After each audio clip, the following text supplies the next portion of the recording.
Sancionada para defender mulheres que sofrem agressão, a Lei Maria da Penha completou 9 anos.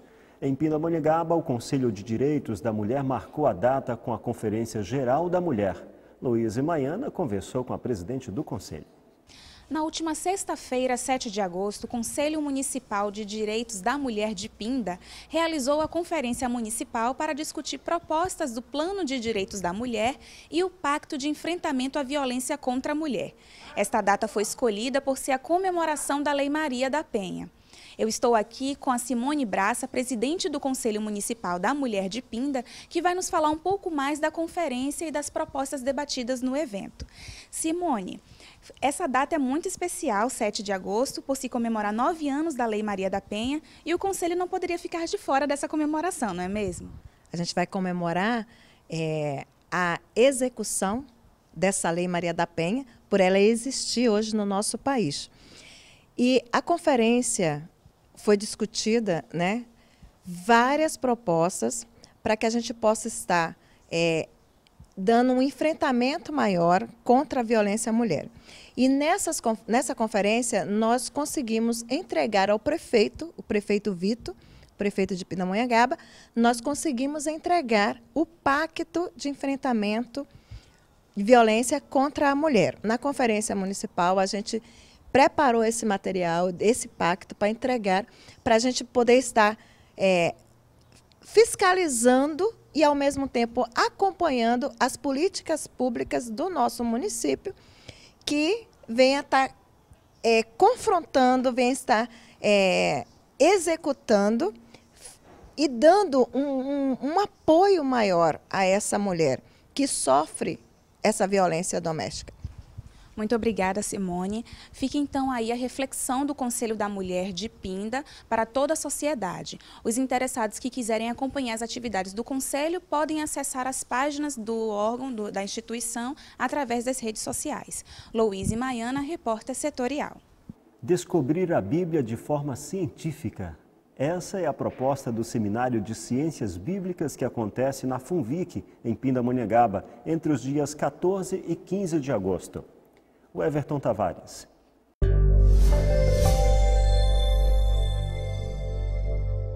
Olá, professor Ernie. Olá. Seja bem-vindo aqui ao Repórter Setorial. Muito bom contar com a sua contribuição para falar de um assunto que é muito interessante, a Bíblia, que é o livro mais vendido de todos os tempos. E também é um livro muito polêmico no meio científico. E a primeira pergunta que eu quero te fazer é justamente sobre isso. É possível a gente observar e estudar a Bíblia deixando o olhar da fé de lado e olhando só para um olhar mais científico, professor? É possível. A Bíblia é talvez o texto humano que a gente mais dissecado no mundo. Não há palavra da Bíblia que não tenha sido analisada por dezenas ou até centenas de pessoas ao longo da história. Então, qualquer elemento da Bíblia ele é dissecado cientificamente dentro da área da linguística, dentro da área da história e assim por diante. Quando a gente, por exemplo, observa os números de vendas desse livro, a Bíblia, a gente descobre que são mais de 6 bilhões de cópias em todo o mundo. A Bíblia tem quantidade 7 vezes maior que o segundo colocado, que o livro segundo colocado como mais vendido. Por que esse livro chama tanta atenção assim, apesar de ser muito questionado? Um escritor uma vez disse que o livro bom é o livro que vence a barreira do tempo. São milhares, milhões de livros são escritos que nunca chegam à segunda edição. E poucos os livros que ultrapassam 100 anos de idade. Depois de alguns anos ele desaparece, surge um novo. A Bíblia é um desses fenômenos raros. Ela existe há séculos e ela mexe com o ser humano. O ser humano lê a Bíblia até hoje. Ele diz, um livro muito antigo. Eu vi uma vez uma pessoa que tinha um preconceito contra a Bíblia.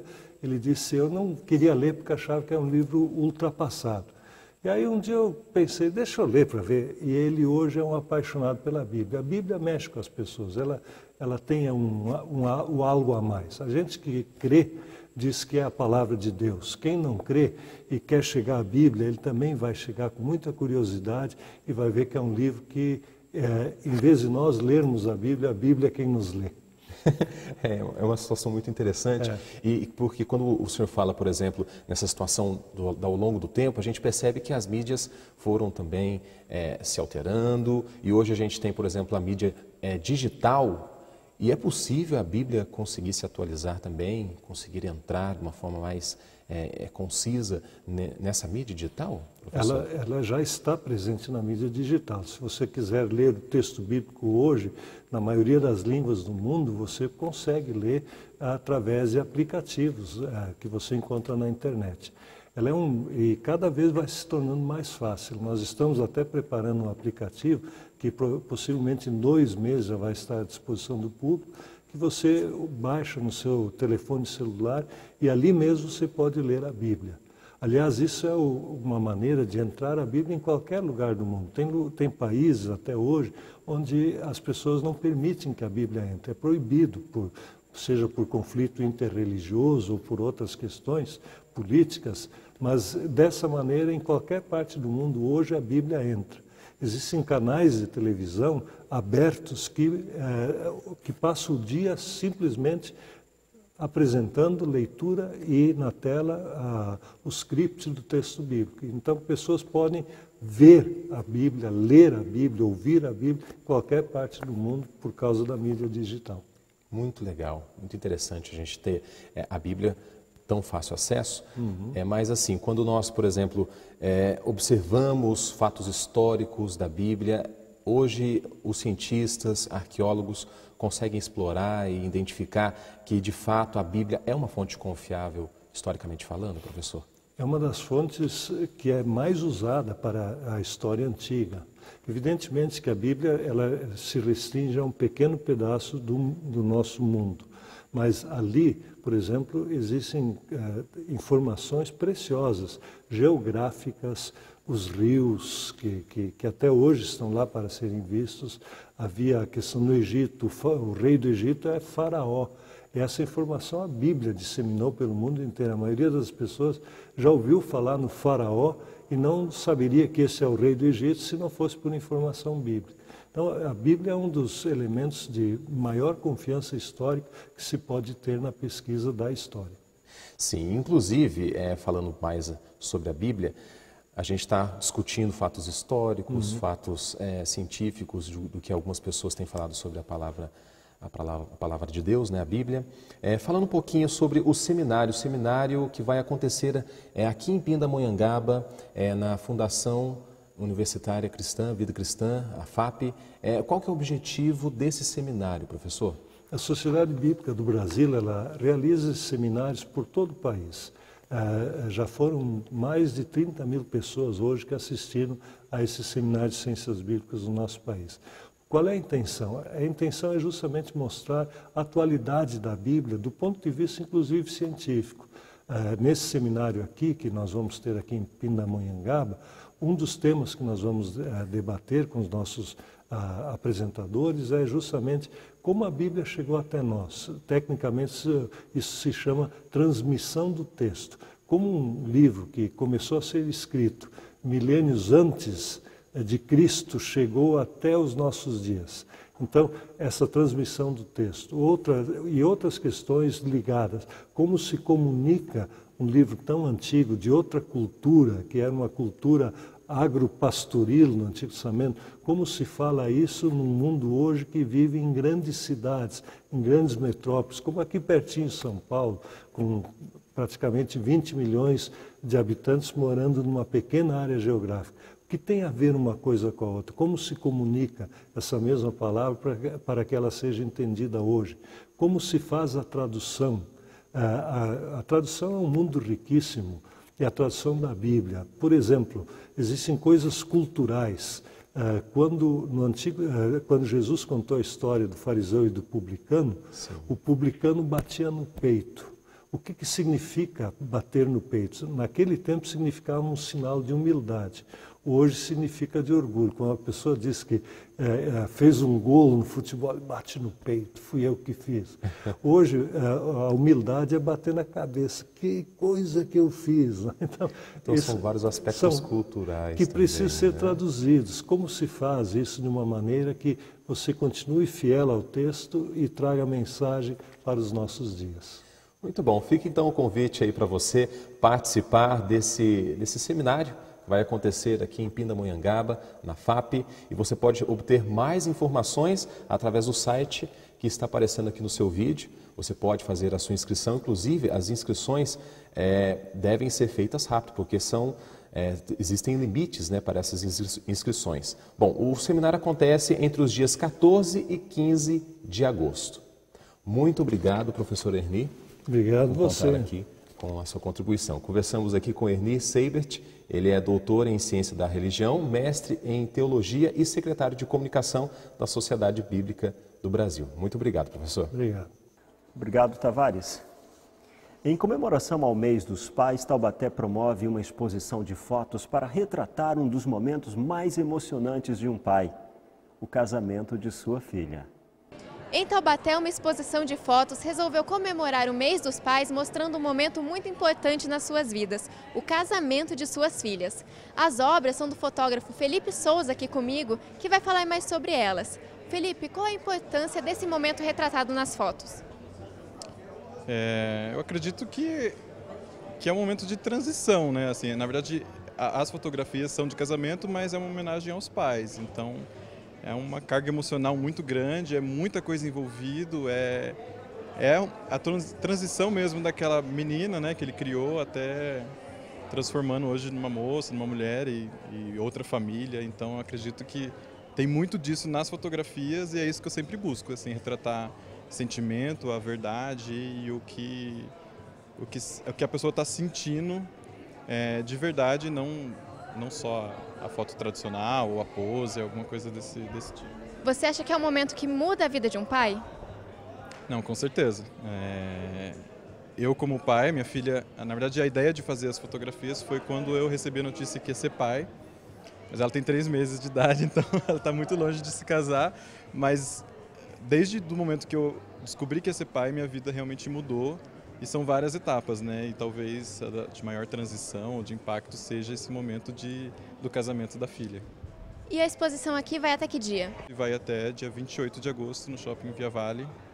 E estão todos convidados assim, para entrar nesse universo, sentir da maneira que cada um tem o seu repertório, sua história de vida e veja as fotos e se impacte da maneira com que cada um é. Obrigada, Felipe. A exposição está aqui no Shopping Via Vale, no piso superior, próximo à praça de alimentação, aberta a todo o público. Camille Dornelles, repórter setorial. Oficina pedagógica, exposição e conferência da juventude são alguns dos destaques da nossa agenda cultural. O sítio do Pica-Pau Amarelo realiza a oficina pedagógica de dobratura. Pela manhã, crianças se divertem e aprendem a fazer lembranças criativas para homenagear os pais. À tarde tem contação de histórias. Informações pelo telefone do sítio. Na Casa da Cultura Chico Triste, acontece a exposição Do Barro aos Pereirões. Mini pereirões feitos com barro e peneira, produzidos coletivamente, estarão expostos na mostra. Entrada gratuita. Em Pindamonhangaba acontece a primeira Conferência Municipal da Juventude. O tema do encontro será As Várias Formas de Mudar Nossa Cidade. O evento conta com debates, palestras, apresentações culturais e esportivas. Inscrições pelo site da Prefeitura. Projeto social auxilia 340 crianças em Pindamonhangaba. No mês em que se comemora o Dia dos Pais, o repórter setorial mostra a história do Grêmio União e um exemplo de super pai. Ele é o gestor do projeto social Grêmio União, que tem 340 alunos. Ou, como ele prefere, 340 filhos adotivos. O projeto começou em 2003, quando ele e amigos resolveram dar aulas de futsal para 30 crianças. O Grêmio União é um projeto social, né, sem fins lucrativos, que visa tirar as crianças da rua, né? A gente utiliza a ferramenta futsal, né, para alcançar nossos objetivos. Quais são os objetivos, né? Hoje, os alunos já passam dos 300. O entretenimento e o convívio interpessoal tornaram o grupo de crianças e adolescentes mais fortes no combate às drogas e despertaram em muitos deles o prazer pelo esporte. Para a gente não bastava apenas treinar, as crianças elas têm que ter algum objetivo. E esses objetivos eram os torneios. Os resultados foram tantos que, junto com os 120 títulos do clube, vieram também a confiança no projeto e os auxílios de fora. A empresa Gerdau, que é a nossa parceira dentro desse projeto que é desenvolvido, assim como a Prefeitura Municipal de Pindamonhangaba, e contamos também com o apoio institucional do Governo do Estado de São Paulo, através da Lei de Incentivo ao Esporte Paulista, o PIE. Mas Adimauro mostra não se importar com os títulos. Durante nossa entrevista, o que ele realmente gostou de relembrar foram os momentos com as crianças. Eu tenho uma história de um garoto, o Edson, que depois de um jogo ocorrido, eu paguei pipoca para a criançada.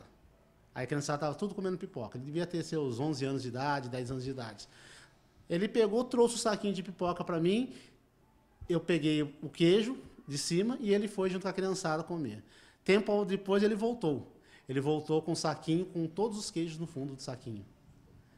Eu olhei para ele e falei, ô Edson, você não gosta de queijo? Falei, eu gosto. Eu peguei mais um e falei, então come o resto. Quer dizer, então isso não tem preço. Em determinado momento eu me senti sensível e comecei a chorar. Aí o Carlinho, filho do professor Peixe, e o Bruno Santos, eles vieram, me abraçaram, me consolaram. E lá eu me senti fortalecido para continuar. O aprendizado, o carinho, o respeito. Eu tenho crianças hoje, né, que elas têm 20 anos, a gente tem 22, tem 23 que passaram com a gente, né, com 24, e eles me chamam de amigo, me chamam de pai no Face. Ele é pai de Bruno, que trabalha com ele, e do caçula Lucas, mas mostra que dentro do coração desse paizão ainda cabem muitos filhinhos. Tem filhos que foi uma bênção de Deus, né? Eu tenho meus 2 filhos, Bruno Pena e Lucas Pena, uma bênção de Deus. E tem filhos que a vida nos traz, né? Eu encaro isso como uma missão, trabalho dentro disso, né? Eu nunca me satisfaço, né? Um dia eu tive 30, um dia 100, hoje 340, né? Então essas coisas não tem preço. O Repórter Setorial fica por aqui. Você pode rever essas e outras reportagens em repórtersetorial.com. Acesse. Uma feliz semana para você e para toda a família.